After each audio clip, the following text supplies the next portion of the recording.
ప్రకటన గ్రంథము 3వ అధ్యాయము 1వ వచనాన్ని చదువుకుందాం. సార్దీసులో ఉన్న సంఘపు దూతకు ఇలాగు వ్రాయుము. 7 నక్షత్రములను దేవుని 7 ఆత్మలను గలవాడు చెప్పు సంగతులేమనగా నీ క్రియలను నేనెరుగుదును. ఏమనగా జీవించుచున్నావన్న పేరు మాత్రమున్నది గాని నీవు మృతుడవే. సో ఇక్కడ దేవుడు చెబుతున్నటువంటి మాట. సో ఎవరికి చెప్పమంటున్నాడు, ఎవరితో చెప్తున్నాడు అని మనం చూస్తే, పార్దీసు అనేటువంటి ప్రాంతంలో ఉన్న సంఘానికి దేవుడు ఈ మాటను తెలియజేస్తాడు. సంఘంతో మాట్లాడుతున్న మాట. ఈ సంఘం ఎక్కడుంది అంటే పార్దీస్ అనేటువంటి ప్రాంతంలో ఉన్నది. ఈ సంఘానికి దేవుడు చెబుతున్నాడు. ఈ దేవుడు ఎలా ఉన్నాడటంటే 7 నక్షత్రములను దేవుని 7 ఆత్మలు కలిగినటువంటి వాడుగా ఉన్నాడట. చెప్తున్నటువంటి దేవునికి వచ్చి ఎక్స్ప్లెనేషన్ ఇలా. సో ఇక్కడ దేవుడు ఈ సంఘానికి ఏం చెప్తున్నాడు? పార్దీసులో ఉన్నటువంటి సంఘం అంటే విశ్వాసులు. సో విశ్వాసులతో మాట్లాడుతున్నాడు దేవుడు. ఆ సంఘముతో మాట్లాడుతున్నాడు. ఆ సంఘాన్ని గురించి మాట్లాడుతున్నాడు. ఆ సంఘములో ఉన్నటువంటి ఆత్మీయ జీవితాన్ని గురించి మాట్లాడుతాడు. సంఘములో ఉన్న విశ్వాసులు ఎలాంటి ఆత్మీయతలో ఉన్నారో దానిని గురించి మాట్లాడుతున్నాడు. సో అక్కడ ఉన్నటువంటి సంఘాన్ని, విశ్వాసులను దేవుడు చూసినప్పుడు దేవునికి వాళ్ళు ఎలా కనబడ్డారట, వాళ్ళ గురించి దేవునికి ఏం తెలుస్తుందట అని అంటే, మనం చదువుకున్న ఈ మాటలోనే మనకు కనబడుతుంది. నీ క్రియలను నేను ఎరుగుదును. ఏమనగా జీవించుచున్నావన్న పేరు మాత్రం ఉన్నది కానీ నీవు మృతుడవే.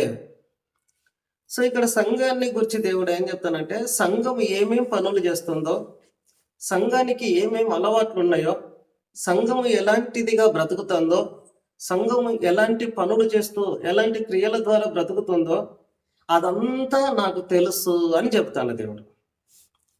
మీరు ఏం చేస్తున్నారో, మీ క్రియలు ఏందో అవన్నీ నాకు తెలుసు.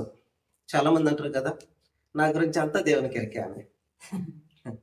చేసేదంతా చేస్తారు, నా గురించి అంతా దేవునికి ఎరికే అంటారు. అదే ఇక్కడ దేవుడు కూడా చెప్పేది, నీ క్రియలన్నీ నాకు తెలుసు. సో ఇక్కడ మనుషులు అంటున్నారు నా గురించి అంతా దేవునికి ఎరికే అని. సో దేవుడు కూడా అంటాడు నీ గురించి అంతా నాకు ఎరికే. దేవుడు కూడా చెప్తాడు నీ గురించి అంతా నాకు తెలుసు. నువ్వేమేం పనులు చేస్తున్నావో నాకు తెలుసు. నువ్వు ఎలా బ్రతుకుతున్నావో నాకు తెలుసు. నువ్వు ఎలా ఉంటున్నావో నాకు తెలుసు. నీ ఆత్మీయత ఎలా ఉందో నాకు తెలుసు. నీ పద్ధతులు ఎలా ఉన్నాయో నాకు తెలుసు. సో తెలిసినటువంటి దేవుడు సంఘాన్ని గురించి, విశ్వాసుల జీవితాల గురించి తెలిసినటువంటి దేవుడు చివరికి సంఘంతో ఏమనంటున్నాడు, నీ క్రియలన్నీ నాకు తెలుసు అని చెప్పిన తర్వాత ఆయన ఏమంటాడంటే, సంఘాన్ని గురించి దేవుడిచ్చే సాక్ష్యము, నువ్వు బ్రతుకుతున్నావన్న పేరు మాత్రం నీకున్నది కానీ నువ్వు చచ్చిపోయినటువంటి స్థితిలో ఉన్నావు. అంటే నీకు నువ్వేమనుకుంటావు అంటే, నేను బ్రతికే ఉన్నా, నాకేమైంది, నేను మంచిగానే ఉన్నా. చాలా మంది అంటగా బాగున్నావా అంటే, నాకేమైంది, నేను మంచిగానే ఉన్నా అంటారు. సో బాగున్నావా అంటే, బాగుంటే బాగున్నా అని చెప్పాలి, లేకపోతే బాగలేదు పెద్ద కష్టంలో ఉన్నా ప్రార్థన చేయని చెప్పాలి. ఇట్లా చెప్పారు, నాకేమైంది బాగానే ఉన్నా అంటారు. అంటే వీళ్ళు ఎగతాళిగా అంటారా లేకపోతే మంచి మనసుతో అంటారా అర్థం కాదన్నమాట. సో అట్లా అంటారు అనమాట. సో అంటే నాకేమైంది, నేను బాగానే ఉన్నా అని అంటారు అనమాట. సో వీళ్ళు అనుకుంటారు, మనుషులు అనుకుంటారు, సంఘం అనుకుంటుంది మాకేమైంది, మేము మంచిగానే ఉన్నాం, మేము ఆత్మీయంగానే ఉన్నాం, మేము బాగా ప్రార్థన చేస్తున్నాం, మేము మంచిగా చర్చికే వెళ్తున్నాం, మేము బాగా వాక్యాన్ని వింటున్నాం, వాక్యాన్ని చదువుతున్నాం, మేము మంచిగానే ఉన్నాం, బాగా దేవుడిని మంచిగానే నమ్ముకున్నాం, దేవుడు మా మనసులో ఉన్నాడు, ఇలా అనుకుంటారు వీళ్ళు. మేము బాగానే ఉన్నాం. సో దేవుడు కూడా ఇక్కడ ఏం చెప్తానంటే వీళ్ళకు, నువ్వు బ్రతికి ఉన్నావు అన్న పేరు మాత్రము ఉంది, సో పేరు ఉంది బ్రతికి ఉన్నట్టుగా, నువ్వు అనుకుంటున్నావు బ్రతికే ఉన్నా అని. అయితే నీకు నీ దృష్టిలో నువ్వు బ్రతికున్నట్టే అనుకుంటున్నావు కానీ, నువ్వు బ్రతికున్నట్టే కనబడుతున్నావు కానీ, నీవు నా దృష్టిలో ఎలా ఉన్నావు అని అంటే మృతుడవుగా ఉన్నావు, అంటే చనిపోయిన స్థితిలో ఉన్నావు. నీకు నువ్వు బ్రతికే ఉన్నా అనుకుంటాను, కానీ నేను చూస్తే నాకు ఎలా కనబడుతున్నావు అంటే చనిపోయినట్టుగా కనబడుతున్నావు.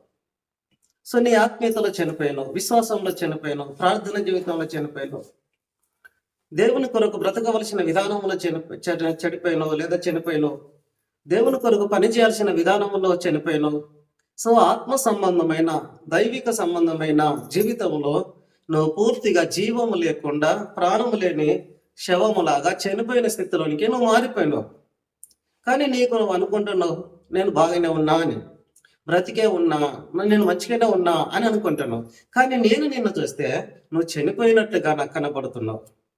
సో ఇది స్వయంగా ఎవరు చెప్తున్నారు అని అంటే దేవుడే సంఘముతో డైరెక్ట్గా మాట్లాడుతున్న మాట ఇది, ఎవరో చెప్పేది కాదు, దేవుడే చెప్తున్నాడు. అయితే దేవుడు ఏం కోరుకుంటాడు మరి? సో దేవుడు సంఘాన్ని చూసినప్పుడు, విశ్వాసులను చూసినప్పుడు, విశ్వాసులు ఇలా కనబడుతాండ్రు దేవునికి, వీళ్ళు మంచిగానే ఉన్నామని అనుకుంటాండ్రు, బ్రతిగా ఉన్నాం అనుకుంటారు, మాకేం కాలేదు అనుకుంటారు. కానీ దేవుడు వీళ్ళని చూస్తే మాత్రం వీళ్ళు చనిపోయినటువంటి స్థితిలో కనపడతారు దేవునికి. సో ఇట్లా ఉన్నటువంటి ఈ సంఘాన్ని చూస్తే దేవుడు మరి ఎలా ఉండాలని కోరుకుంటాడు ఈ సంఘం? సో ఎలా ఉండాలని కోరుకుంటాడో మనకు అర్థం కావాలంటే మనం 4వ వచనాన్ని చదువుకోవాలి. అయితే తమ వస్త్రములను అపవిత్రపరచుకొనని కొందరు సార్దీసులో నీ యొద్ద ఉన్నారు. వారు అర్హులు గనుక తెల్లని వస్త్రములు ధరించుకొని నాతో కూడా సంచరించెదరు. ఇది దేవుని కోరిక. సంఘములో దేవుడు ఏం కోరుకుంటాడు, సంఘం ఎలా ఉండాలని కోరుకుంటాడు, సంఘం ఎలా బ్రతకాలని కోరుకుంటాడు అని అంటే ఈ 4వ వచనం మనకు జవాబు చెప్తాను. కానీ సంఘం ఇప్పుడు ప్రస్తుత దినాలలో ఎలా ఉంది?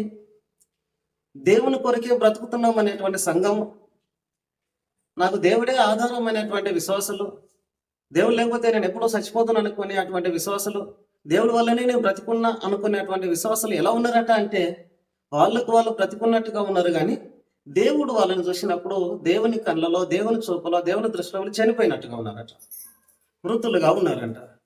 అయితే ఇలాగా బ్రతికున్నాం అని అనుకొని చచ్చిపోయిన స్థితిలో ఉన్నటువంటి సంఘం ఎలా ఉండాలని దేవుడు కోరుకుంటాడు అని అంటే 4వ వచనం మనకు జవాబు. దేవుడు ఏమని కోరుకుంటాడు అని అంటే ఆ సంఘాన్ని బాగా దేవుడు పరీక్షించి చూస్తే అక్కడ అందరూ చనిపోయి ఉన్నారు అని చెప్తున్నటువంటి దేవుడు ఆ చనిపోయినటువంటి ఆ గుంపులో కొందరు దేవునికి అనుకూలంగా ఉన్నారట. సంఘాన్ని చూసినప్పుడు సంఘములో దరిదాపుగా అంత చనిపోయిన స్థితిలోనే ఉంది. కానీ దేవుడు అందులో ఒకరైనా నాకు దొరకకపోతారా అని ఆ సంఘాన్ని బాగా పరీక్షించి చూస్తే కొందరు ఏళ్ళ మీద లెక్క పెట్టినట్టుగా దేవునికి దొరికిందట. వీళ్ళు ఎలా ఉన్నారట?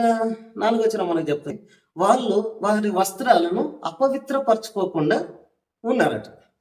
అపవిత్రపరచుకోవడం అంటే అర్థమైంది అనంటే పాపాన్ని సంపాదించుకోవడం, లేదా దేవునికి వ్యతిరేకముగా బ్రతకడం, దేవునికి వ్యతిరేకమైన పనులు చేయడం, దేవునికి వ్యతిరేకమైన అలవాట్లను నేర్చుకోవడం.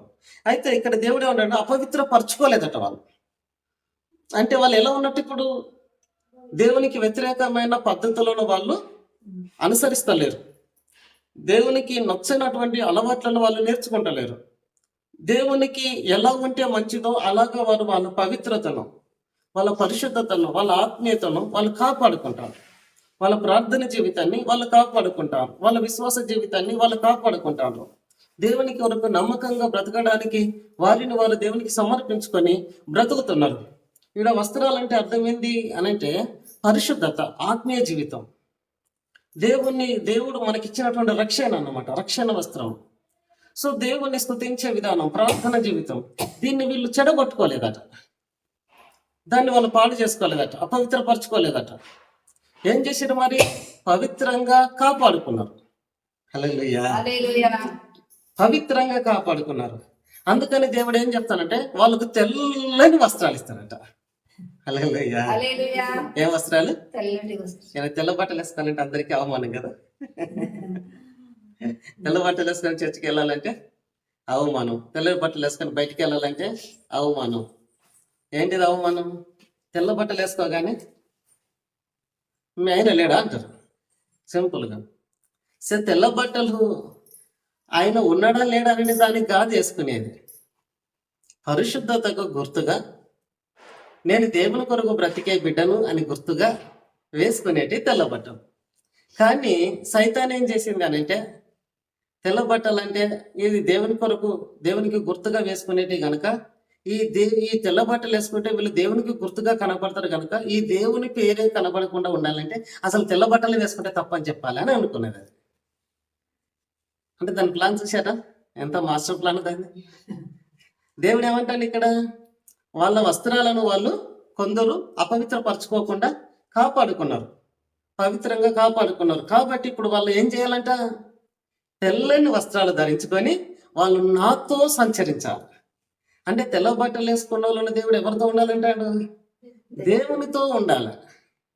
అంటే తెల్లని బట్టలు అనేటివి దేవునితో ఉండడానికి గుర్తు అనమాట.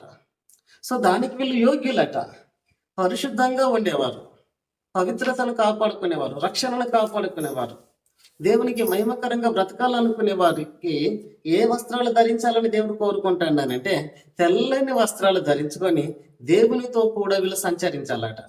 దేవునితో కూడా వీళ్ళు నడవాలి, దేవునితో కలిసి వీళ్ళు బ్రతకాలి, దేవునితో కలిసి వీళ్ళు జీవించాలి, దేవునితో కలిసి వీళ్ళు అడిగేయాలి. అది ఇక్కడ దేవుడు కోరుకుంటున్నటువంటి విషయం. దానికి వీళ్ళు యోగ్యులు అంటాం. సో అందుకని ఇక్కడ దేవుడు 4వ వచనం ఎంత క్లియర్గా చెప్తున్నారు చూడండి. అయితే తమ వస్త్రములను అపవిత్రపరచుకొనని కొందరు పార్దీసులో నీ యొద్ద ఉన్నారు. నీ యొద్ద అంటే సేవకుల యొద్ద, సేవకులతో మాట్లాడుతాను. వారు అర్హులు. దేనికి అర్హులట? తెల్లని వస్త్రములు ధరించుకొని నాతో కూడా సంచరించెదరు. అంటే దేవునితో వీళ్ళు తిరగడానికి, నడవడానికి అర్హులట వీళ్ళు. సో ఎవరు అర్హులు అవుతున్నారు ఇక్కడ? రక్షణను కాపాడుకున్నవారు, పవిత్రతను కాపాడుకున్నవారు, పరిశుద్ధతను కాపాడుకున్నవారు, ఆత్మీయతను కాపాడుకున్నవారు, దేవుని కొరకు నేను బ్రతకాలనే ఆసక్తి కలిగి ఈ లోక సంబంధమైన జీవితాన్ని, ఆశలను, ఆలోచనలను, ఆరాటాలను, ఆచారాలను జయించి దేవుని కొరకు నేను ఒక ప్రత్యేకమైనటువంటి వ్యక్తిగా నేను బ్రతకాలని వారికి వారు ఎవరైతే పవిత్రత కాపాడుకుంటారో వాళ్ళని దేవుడు అంటాడు వాళ్ళు అర్హులు. నాతో నడవడానికి వాళ్ళు అర్హులు. తెల్లని వస్త్రాలు ధరించుకొని, తెల్లని బట్టలు వేసుకొని వారు నాతో నడవడానికి వాళ్ళు అర్హులు అని దేవుడు చాలా చక్కగా చెప్తున్నాడు. ఇంకా మనం 5వ వచనంలో చదివితే వీళ్ళు ఎవరై ఉండాలట అంటే, జయించువాడు ఇలాగున తెల్లని వస్త్రములు ధరించుకొనును, జీవ గ్రంథములో నుండి అతని పేరెంత మాత్రమును తుడుపు పెట్టక నా తండ్రి ఎదుటను ఆయన దూతల ఎదుటను అతని పేరు ఒప్పుకొందును. సో ఇక్కడ యేసు ప్రభు ఏమంటున్నాడంటే ఇంకా క్లియర్గా, వీళ్ళట జీవ గ్రంథంలో వారి పేర్లు రాయబడిన వారుగా ఉంటారట, వీళ్ళు జయించిన వారట. సో మొదట్లో ఉన్నది జయించువాడు అనేటువంటి పదంతో దేవుడు వీళ్ళని పిలుస్తున్నారు. జయించువాడు అలాగున తెల్లని వస్త్రములు ధరించుకొనును. ఎవరు ధరిస్తారు ఈ తెల్లని వస్త్రాలు? ఒకటి పవిత్రతను కాపాడుకున్నవారు, రక్షణను కాపాడుకున్నవారు, రెండవది జయించిన వారు, జీవ గ్రంథంలో పేరు వ్రాయబడిన వారు. వీరు తెల్లని వస్త్రాలు ధరించుకొని సో దేవునితో నడుస్తూ దేవునితో కలిసి వీరు బ్రతుకుతూ ఉంటారు. కాబట్టి వీళ్ళ పేరును జీవ గ్రంథములో నుండి తుడుపు పెట్టకుండా దేవుడు ప్రభు పరలోకములో తండ్రి ఎదుట వారి పేరును ఒప్పుకుంటాడట. వీళ్ళు నా బిడ్డలు తండ్రి అని. హల్లెలూయా. ఎంత గొప్ప దేవుడు మన దేవుడు. అంటే ఆయన ఆశ చూశారా? ఏ భూమి మీద పుట్టినరు, మీరు బ్రతికినరు, సాగుట అన్నట్లు లేదు ఆయన ఆశ. వీళ్ళు భూమి మీద ఎందుకు పుట్టినరు అని అంటే జయించడానికి పుట్టినరు, పవిత్రతను కాపాడుకోవడానికి పుట్టినరు, రక్షణను కాపాడుకోవడానికి పుట్టినరు, నాతో నడవడానికి పుట్టినరు, వారు పేర్లు జీవ గ్రంథంలో వ్రాయడానికి వాళ్ళు పుట్టినరు. వారి జీవ గ్రంథములో వారి పేరును తుడిపి పెట్టకుండా స్థిరంగా ఉండడానికి వాళ్ళు పుట్టినరు. అంతేకాదు పరలోకంలో దేవుని ఎదుట వారు నిలబడితే నేను వాళ్ళ గురించి ఒప్పుకోవాలి, వీళ్ళు నా బిడ్డలు అని వాళ్ళ పేరు పెట్టి నేను ఒప్పుకోవాలి. సో ఎంత ఆశ దేవుడి, ఇంత గొప్ప ఆశతోని దేవుడు మనల్ని రక్షించాడు. సో మనల్ని ఏదో రక్షించండి అంటే ఏదో రోగం అయితే దేవుని దగ్గరికి పోయినాం, బాగుపడ్డాం, అందుకు నమ్ముకున్నాం, ఇవన్నీ కారణాలు కాదు. ఏదో కష్టం వచ్చింది దేవుని దగ్గరికి పోయినాం, దేవుడు మమ్మల్ని ఆదుకున్నాడు, అందుకు నమ్ముకున్నాం, ఇది కారణం కావచ్చు, కానీ ఇదే దేవుని ఉద్దేశం కాదు. రోగం పోవడానికే నువ్వు నమ్ముకో అనేది దేవుని ఉద్దేశం కాదు. దేవుడు ఎందుకు రక్షిస్తున్నాడు మనిషిని అంటే పవిత్రంగా వారిని దేవుని కొరకు బ్రతికించడానికి, వారి పేర్లను జీవగ్రంథంలో రాయడానికి, వారు తెల్లని వస్త్రాలు ధరించుకొని దేవునితో కలిసి నడవడానికి, దేవుని దగ్గర వాళ్ళు నిలిచి ఉండడానికి, తండ్రి దగ్గర పరలోకంలో నిలబడితే ప్రభు వచ్చాట మన గురించి గొప్పగా చెప్తారట పేరు పెట్టుకుంటా. అందుకో పాట పాడతాను. ఎవరికి తెలియని ఓ క్రొత్త పేరుతో నిత్య మహిమలు నన్ను పిలుచు ఆ శుభవేళ, ఏ మోదులో నేనే మోదులో. ఇలా అంటే దేవుడు మన పేరును పెట్టి దేవుని దగ్గర ఒప్పుకుంటాడట ప్రభు. వీళ్ళు మామూలు కాదు, వీళ్ళు మామూలుగా పుట్టలే భూమి మీద, వీళ్ళు మామూలుగా బ్రతకలే, వీరు నా కొరకు ప్రత్యేకంగా బ్రతికిన వాళ్ళు, వీళ్ళు నా కొరకు పౌరుషం కలిగి బ్రతికిన వాళ్ళు, నా కొరకు రోషం కలిగి బ్రతికిన వాళ్ళు, నా కొరకు ఆసక్తిగా బ్రతికిన వాళ్ళు, అందరిలాగా బ్రతికిన వాళ్ళు కాదు, వీళ్ళు అందరిని చూసి బ్రతికిన వాళ్ళు కాదు. వీళ్ళు జయించిన వాళ్ళు, లోకాన్ని, లోక ఆశలను, లోక ఆచారాలను, లోక పాపాన్ని, లోక జీవితాన్ని జయించి వీరు పవిత్రతను, రక్షణను కాపాడుకొని తెల్లని బట్టలు ధరించడానికి వీళ్ళు అర్హులుగా తయారు చేయబడిన వారు, వీళ్ళు జయించిన వారు అని దేవుడు ఆ జీవ గ్రంథములో మన పేరును చూస్తూ తండ్రి దగ్గర యేసయ్య మన పేరును ఒప్పుకుంటాడట. సో ఇది దేవుని యొక్క ఉద్దేశం. అందుకే దేవుడు మనల్ని రక్షించిండు. మనం ఈలోగా ఆయనతో నడవాలని, ఆయనతో ఉండాలని ఆయన ఆశ. అందుకే దేవుడు మనల్ని రక్షించిండు. కానీ రక్షించినటువంటి ఆ దేవుడు సంఘాన్ని చూస్తే సంఘంలో ఎంతమంది కనపడతారు ఇలాంటి వాళ్ళు అని అంటే కొంతమంది, కొద్ది మందే. మరి అందరు ఏమైపోయారు? అందరూ బ్రతికి ఉన్నామని అనుకుంటూ శవాలుగా మారిపోయారు, మృతుల్లాగా తయారైపోయారు, జీవం లేని వారుగా తయారైపోయారు, పవిత్రతను చెడగొట్టుకొని అపరిశుద్ధులుగా తయారైపోయినారు.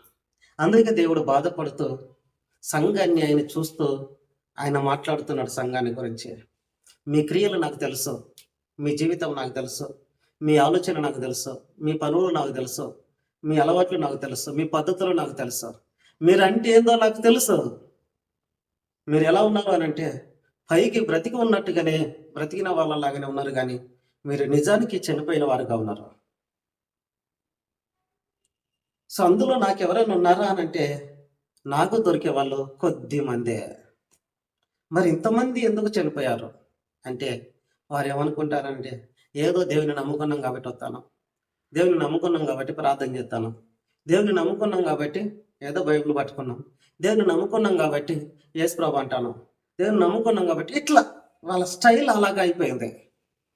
కానీ నేను దేవుని బిడ్డను, నేను ఒక ప్రత్యేకమైనటువంటి వ్యక్తిని, దేవుడు ఒక ప్రత్యేకమైన ఉద్దేశంతో నన్ను రక్షించిండు అనే ఆలోచనను మర్చిపోయి దేవుని కొరకు నేను ఎలా బ్రతకాలి, దేవునితో నేను ఎలా ఉండాలి అనే అటువంటి ఆశను మర్చిపోయి ఈ లోక సంబంధమైనటువంటి జీవితానికి అలవాటు పడి ఈ లోకమే నా సొంతం అన్నట్టుగా, నేను ఈ లోకం కొరికే పుట్టిన, లోకం కొరికే బ్రతుకుతా, లోకం కొరికే చచ్చిపోతా, లోకంతో కొరికే నేను ముగింపు అన్నట్టుగా తయారై దేవునికి ఆశలను మర్చి దేవునితో ఉండే విధానాన్ని మర్చిపోయి వీరు మృతులుగా తయారయ్యారట.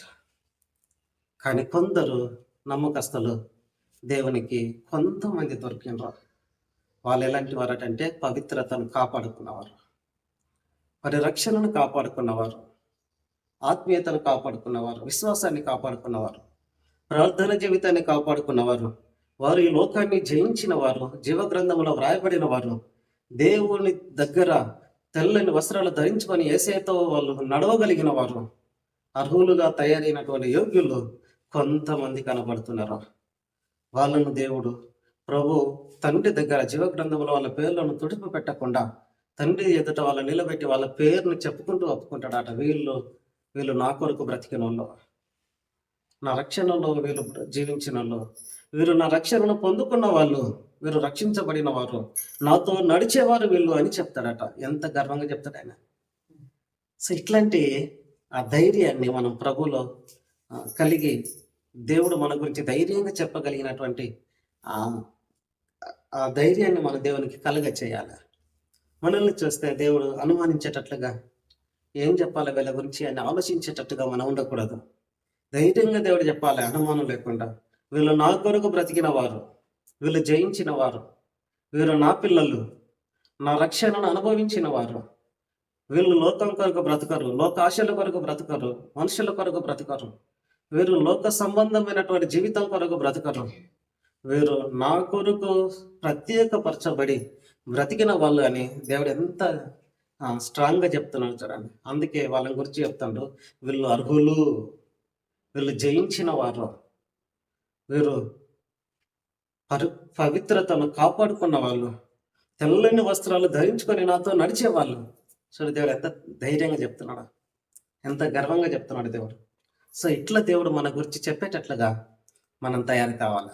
ఇలాంటి వారు కావాలని సంఘములో దేవుడు ఆశ కలిగి ఉన్నాడు. సంఘములో ఇలాంటి వారిని దేవుడు చూడాలని ఆశ కలిగి ఉన్నాడు. సంఘములు అందరూ ఇలాంటి వారిగా ఉండాలని, పవిత్రతను కాపాడుకున్న వారిగా బ్రతకాలని యేసయ్య ఆశపడుతున్నాడు. కనుక మనము ఇలాంటి వారిగా ప్రభు కొరకు తయారై మనం ప్రభు కొరకు జీవించుదాం.